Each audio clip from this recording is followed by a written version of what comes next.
What up, people? So, it is January 3rd, 2018. Boy, feeling blessed to be in this thing. Oh, guess what today is?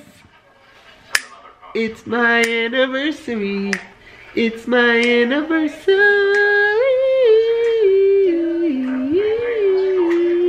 So I started the day off right in the bed till about 10:20, and I think it's one of the reasons I'm sleeping so late is because I wake up through the night and I lay there for 30 to 40 minutes at a time, and I think that's what it is because my body's so used to getting up at like 4:30 and 6.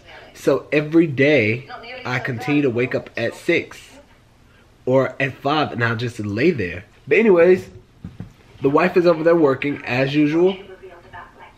Say hi. What up, y'all? Can you turn your big old head to the camera? Hey, y'all. Okay. It's our anniversary. Okay. It's our anniversary. She always be trying to steal my shine. I just learned how to edit. Oh, he's left his one. Well, I showed you yesterday. She showed me the process yesterday, the day before, whatever. So today I'm going to apply the concept and see if I got it. For today, as far as anniversary, you all are going to spend the day with us. And we're going to talk a little bit, chit chat back and forth all day today, and you all are going to be in on it. This break right here it's been quite different, I would say, because instead of like traveling or going somewhere or seeing family or something, we're like at home, and I love it. Like nothing feels better than being at home. Like traveling in itself has been, it's so much. We're going to talk about some things we learned in our marriage this past year. We're going to talk about how it feels to be 4 years married and things that has changed over the last 8 years, because we've been together for a total of 8 years, almost our entire 20s. I'm 28, Kyra's 27, so we've been together our entire 20s. So the growth that we have endured over these last 8 years is pretty phenomenal. What is up, y'all? Happy hump day. So as Deon mentioned to you guys earlier, it's our anniversary. Papa, you're gonna join in. It's our anniversary. It's our anniversary. So for our anniversary dinner, y'all already know where I'm at. Like Deon asked me earlier if we're going to go. He was like, "Where do you want to go?" And I was like, Olive Garden. Now y'all know how addicted I am to the Olive Garden and Big City. Y'all know how much I love that. So of course when he asked me, I don't want to do a fancy dinner. I don't want to go anywhere special. I just wanted to get the Big City from Olive Garden. That's kind of girl I am. If you know me, you know that's the kind of girl I am. I like.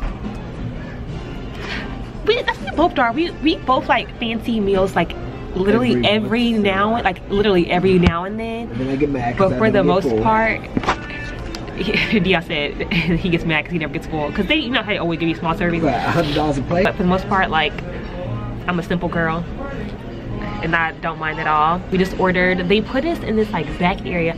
I'm actually gonna ask the girl when she comes back, like, why are we sitting back here? So they put us in this like room back here, and as you can see, me and Deon are the only people in this room. But I'm pretty sure it's because they're short on staff, so they probably can't fill up the room because they don't have anyone to cover the room. Right? That makes sense, right? Baby, how do you feel about celebrating 4 years? Nah.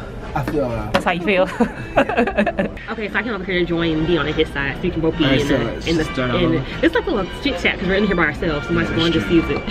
Alright, y'all, so basically how I feel about this, celebrating this 4th year of marriage. It feels easy, and I say that because in the first year it was uncertainty as far as like I wonder how next year is going to be and not knowing what to expect. And then going into the second year, it was difficult. I don't think we told you guys this before, so I guess we can be transparent right now because we're 2 years, and it's 2 years past that. But our second, okay, so you know how everyone says like the first year of marriage is the hardest? For us, that was not true. I think the first year wasn't the hardest for us because most of the year, but 8 months the whole year. No, it wasn't. The last end of the year. No, you were in school for a year and a half after you got married. Okay, so if you guys are newer to our channel and you guys don't know that whenever we got married, we actually spent the first year and a half long distance. Deon was still in school getting his master's. Deon was still in school getting his master's. So he was still in Oklahoma and I was in Dallas. So we spent our first year and a half long distance. So that's why the first year for us wasn't really that hard, because it was like, even like we talked every day, we talked to each other almost every weekend, we weren't really together. And we still kind of lived like separate lives, because he, you know, had his bills at his house and his apartment back in Norman, and like he kind of, you know, had his routine. I was in Dallas with my sister. We lived together, we had our own bills. So it's kind of, we lived separate lives. We did live separate lives. Yeah. So it was like married but separated. Right. Separated. We were separated. We were. With that being said, it was like the first year was just like, yeah. It's gonna sound like they don't think most right. Father, I thank you for this food that I've been nourishment and blessed of the Lord by the Spirit. This is such a name we pray. Amen. Yeah. So yeah, it was the second year for us that was the doozy. Like, no lie. I think me and Deon we had argued the most we had ever argued. And granted, at that point we had been together for what, 5-6 years. At that point we had been together, not married for that long. So, and we had argued the most, I'd say like a 6-month span, him and I had argued the most we had ever argued combined in 6 years.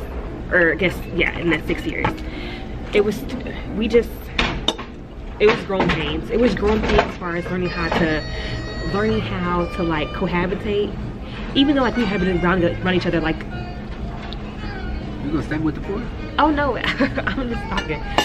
It was like, okay, how do we split finances? How do we split responsibilities? That kind of stuff. That really was a challenge. Wouldn't you agree, babe? Yeah, that was the challenge. The hardest thing for us was communication and finances. Yeah. Communication, yeah. It was basically knowing how to basically just sacrifice when the other person couldn't meet that standard. That was the hard part. And for us, it took us a while for us to figure out how to meet each other's needs, there you go, and how to communicate each other's needs, so that way we were both kind of being satisfied in our current season. Now, at the time, whenever Deon first moved down, he was transitioning from being a full-time student to trying to find a job. So you throw that in the mix with, okay, moving to a new apartment where we couldn't really figure out our finances. I'm just being real. We couldn't figure out our finances. We were having a hard time figuring out how to split responsibilities. I was having a hard time, I'm not gonna lie, I was having a hard time adjusting to being like not really the breadwinner, but like having more of bringing in more income than he was. It was just challenges, you know. It was really just it was that whole season, because it was really kind of like the catalyst for like our current position now, which we're at a great place now. Like Kyra said before, like one of the biggest issues I had was graduating with not just an undergraduate degree, but also a master's, and I still had issues finding a job. Yeah. And then the jobs that I would find, they were cool jobs, but the thing is, like, he was way overqualified. I would find a job. Like, I got offered some pretty cool jobs that made some pretty decent money, but then I would go in, shadow, and look around, and then I just wasn't happy. So, excuse me. So I wouldn't take the job. It was difficult trying to figure that out, because, you know, it's like you're trying to force yourself to go through something else when you already know. No, like what you're destined to do, and like what you really want to do.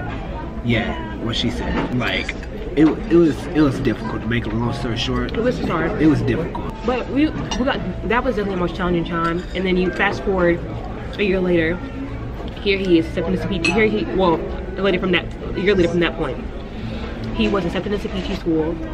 He knew what PT school was going to. You know, I had my job situated. You know, we moved to Austin, like, and then I just felt like things started, you know, just falling into place, really. I just felt like after that, like, once he kind of figured it out, once he figured out how to better communicate, once he figured out how to cohabitate, once he figured out like how to, you know, like just how to be partners, really. That's what it is. Once he figured out like how to be partners, like how to really work together, how to support each other, how to be there for each other, how to carry the load if one person, you know, can't give as much at one point. And that goes for both him and I. There were times I've slacked off, just like there were times that he slacked off, and that's just, you know, it just happens. So after figuring all that out, we were basically trying to figure out the second year is truly how to love one another through communication, finances, just everything. I totally agree with that. That was it. That was our test.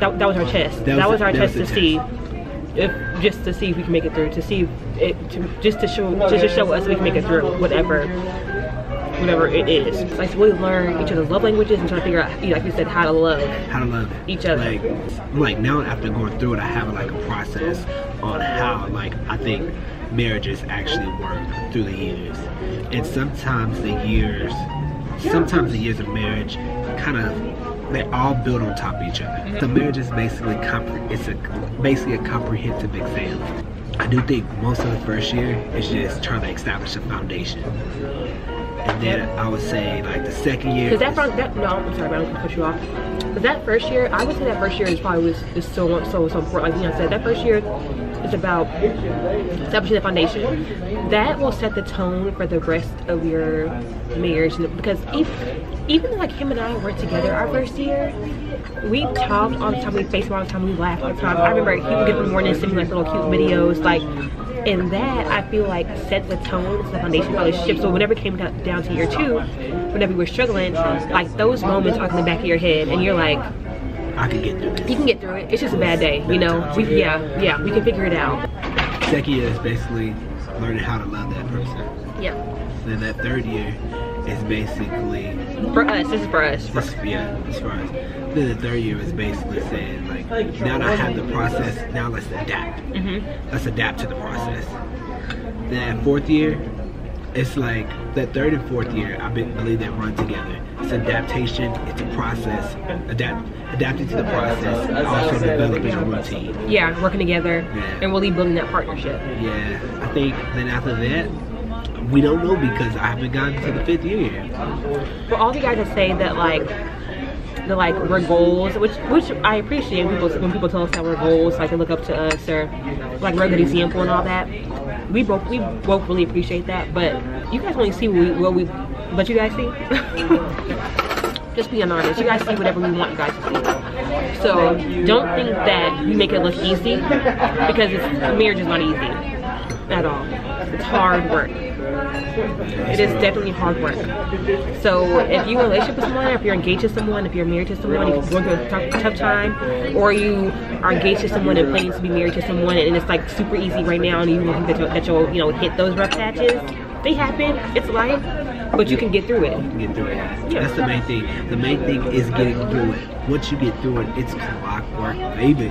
But what I realized the most is just seeing, in my little 28 years, I've had the chance to view like really great marriages. So what I've noticed the most is all about sacrifice. It's all about sacrifice, and if the other party isn't willing to sacrifice, I say in support. I think sacrifice is support. Support, I believe that comes with the sacrifice. The sacrifice is a mention of support. Yeah, I see that goes hand in hand. So it's like once you sacrifice with your actions, you automatically say, without saying, you support that person. Because it's like, okay, I'm willing to take this off the table so this person can do this. Yeah, or so this person can meet this. Or so this person can have this idea of a relationship in which they think they should have. The first thing you should do after you pray is think of one thing that you can do to make your wife's life better. Every day. Vice versa for him too. Like every day. That's something, that was a piece of advice that my mom gave me. Whether it's cooking dinner, whether it's leaving like a little sweet note that tells me how much I love him, how proud I am of him, whether it's like just a phone call with like a motivation, like literally it could be anything. It's anything. But sometimes those sweet little gestures mean a lot. Definitely in a hard day's work. Welcome to our 4 years. Welcome to our 4 years of marriage. We're happy. We love each other. We're happy. I play too much. Sometimes he does. I'm annoying. She's very much so. She's hella annoying. But she's always in denial. Y'all see it on camera. Y'all know he gets on my nerves consistently. Likewise. But the only thing is that I just don't say it because she tried to be cool, but she's not that cool. So make sure that you choose the right person first of all, because if that can just get real ugly real fast. If you marry someone, especially if you know your gut, marry someone that you know is not the one for you. no matter what people tell you, dating is not like marriage at all. Yeah, It's not even close. I'm not gonna lie, I thought that, and because him and I have been together for so long whenever we got married, because we have been together for 4.5 years whenever we got married, I thought that, oh, it'd be easy because we have been together for so long. Wrong. Marriage and dating is not the same thing. Even if you live together, even if you know, spend so much time on each other, it is not the same thing. It's two different ball games, so don't let that convince you that it's gonna be easy, because it's not. I think you have to even work 10 times harder whenever you're married just to keep them, because it's like, you want to keep it fresh, because this person is stuck with for the rest of your life. So you want to keep it like fresh and spicy and like fun. Y'all know we have lots of fun together. So 3 things I think that makes a healthy marriage. First thing, without saying, God has to come first in your marriage. If God doesn't come first, amen, your marriage will fall apart. Preach. You have. Thank you. Can I have some cheese also? Cheese? Preach. Yeah, so if he doesn't come first, your marriage will fall apart. I can promise you that. Yes, sir. Your marriage will fall apart. Yes, sir. Also, I don't know if you believe in God or not. So that's my perspective. The second thing I would say is that you have to be on one accord as far as goals, lifestyles, children, morals, values. Those are like to me, I feel like, no, I'm agreeing with them. I feel like those are like the most important things that you have to be in sync of. Now, I don't think that you have to think everything the same. You have to believe everything, believe everything the same, see everything the same, agree on everything. I don't believe that at all. Not at all. But there are like certain things that I feel like in order to be successful, you have to like be in sync on. And like Deon said, I think when it comes to like morals, children, what'd you say? Values, goals. Where to live. I think you have to be in sync. Like those little key things are literally what will make or break. Because for example, if I wanted to, so you guys know how to start a business.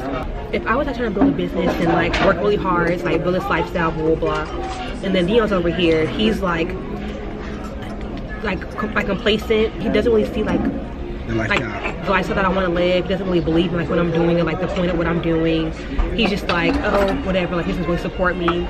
He's just like, all right, that's fine right now, blah, blah, blah. That, I'm telling you, it's not gonna work. And then this last thing will have to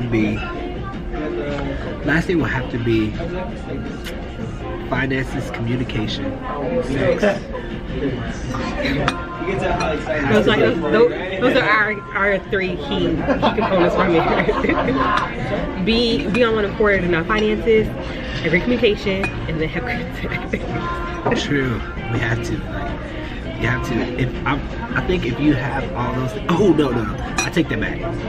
That's 4 things. I have 4 things, not 3. So what we just said. So the last thing is don't get comfortable. And I say that because 9 out of 10 we get comfortable. 9 times out of 10, the husband and wife, they get very comfortable in the situation they're in, and they stop doing what they used to do. So that is it for our little talk. Our food just came. You guys already know what I got. So make it easy. Deon got some soup and salad and salmon. So I say chow down, and we'll talk to you guys later on.